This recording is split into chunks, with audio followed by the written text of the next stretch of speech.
এম্বুলেন্সৰ লগতে সৰু এখন বাছ ধৰণৰ থাকিব য'ত জুবিনৰ ভনীয়েকে হওক বা একেবাৰে যিটো পৰিয়ালৰ আটাইতকৈ নিকট আত্মীয় তেওঁলোক সেই গাড়ীখনত বাকী গোটেই প্ৰচেছনটোত গাড়ী মটৰ নাথাকে আৰু সুন্দৰ কৰি আমি যেনেকৈ এয়াৰপৰ্টৰ পৰা লৈ আহিছিলোঁ তেনেকৈ আমি এই স্থানলৈ লৈ এই স্থানত লৈ অহাৰ পিছত অসম পুলিচৰ পল বিয়াৰাৰ নেশ্যনেল হাইৱেৰ পৰা তেখেতক ভিতৰলৈকে য'ত সংস্কাৰ হ'ব তালৈকে লৈ অহাৰ পিছত পুলিচে যিটো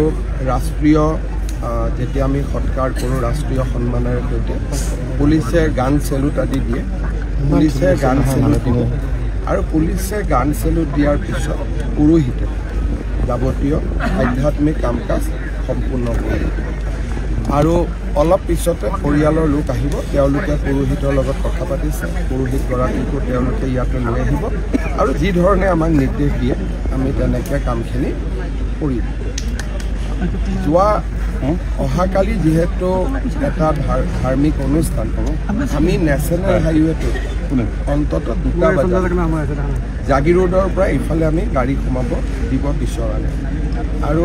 আনফালৰ পৰাও আমি যোৰাবাটৰ পৰা মেঘালয়লৈকে যোন গাড়ী যাব তেওঁলোকক আমি ডিষ্টাৰ্ব নকৰোঁ যোৰাবাটৰ পৰা আমি এই জেগা ৰাস্তাটো আমি সম্পূৰ্ণ 4-5 ঘণ্টাৰ কাৰণে খালী কৰিম আজি আৰু কালি 2টা দিন আমি অসম চৰকাৰে জুবিনৰ সন্মানৰ কাৰণে আপোনালোকে জানে যে ৰাজ্যিক পোহৰ দিনো আমি বৃদ্ধি কৰিছিলোঁ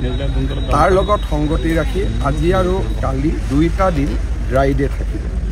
মেঘালয় চৰকাৰেও সিদ্ধান্ত লৈছে যে যোৰাবাটৰ গোটেই ৰাস্তাটোত য'ত যিফালেদি জুবিন আহিব সেই ৰাস্তাটোত থকা সকলো মদৰ দোকান আজি আৰু কাইলৈ বন্ধ অৰ্থাৎ যোৰাবাটতো